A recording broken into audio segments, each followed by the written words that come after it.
అలసిన వానికి ఊరడించు మాటలు. సహోదరుడు భక్తి సింగ్ గారి పరిచర్య నుండి సేకరించిన అనుదిన ధ్యానములు.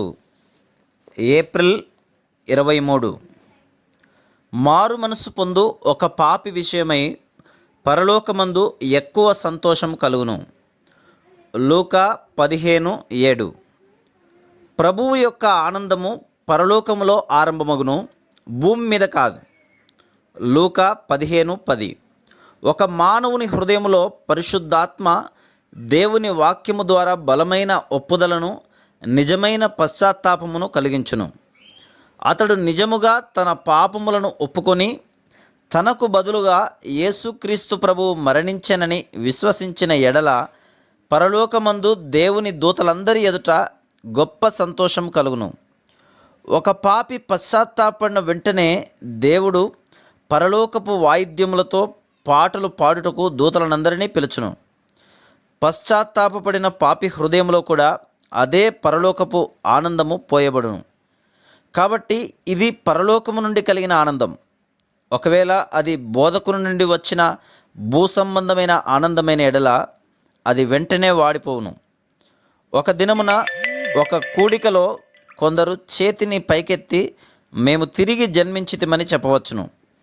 ఆ తర్వాతి దినము ఒక కష్టతరమైన విషయంలో వారు మనసు నొప్పించుకుందరు. కానీ పరలోకము నుండి ఒక వ్యక్తిలోనికి వచ్చిన సంతోషం ఎన్నటికీ వాడిపోదు.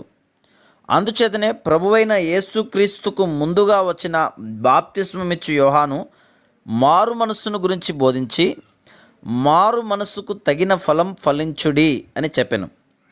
యేసు ప్రభువు పరలోక రాజ్యము సమీపించి ఉన్నది గనక మారు మనస్సు పొందుడి అని చెప్పుచూ ప్రకటించెను. మత్తయి 4:17. బాప్తిస్మమిచ్చు యోహాను, యేసుక్రీస్తు ప్రభు ఇద్దరు కూడా పరిశుద్ధాత్మచే నింపబడటను గురించి బోధించిరి.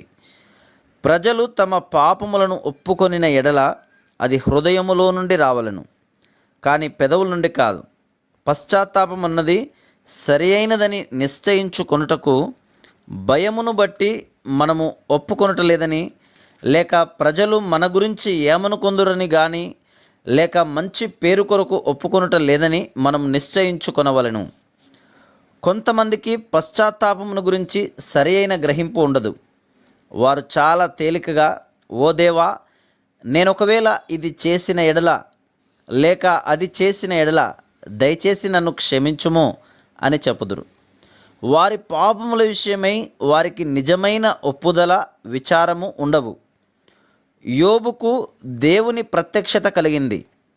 మునుపెన్నడును కలగని విధంగా యోబుకు దేవుని మహిమా సౌందర్యములు, ఆయన సర్వశక్తిని గురించిన ప్రత్యక్షత కలిగినది.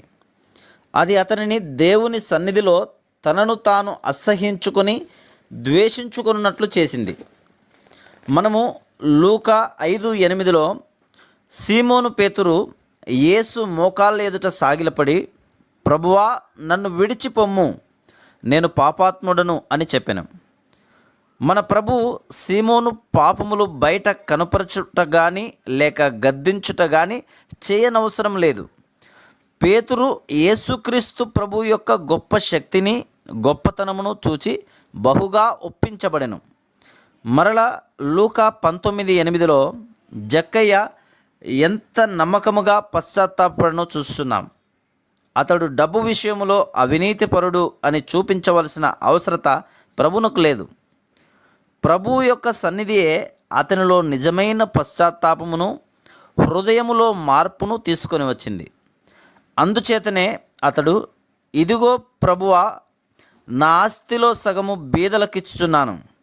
నేనెవని యొద్దనైనను అన్యాయముగా దేనినైనను తీసుకున్న ఎడల అతనికి 4 గంతలు మరలా చెల్లింతును అని ప్రభువుతో చెప్పెను. నిజమైన పశ్చాత్తాపము ద్వారా ఏ విధంగా పరలోకము నుండి సంతోషము మనకు కలుగునో చూస్తున్నాము. ఎవరైతే నిజముగా పశ్చాత్తాపపడుదురో వారి హృదయములలో కూడా ఇట్టి సంతోషము కుమ్మరించబడును. Praise the lord.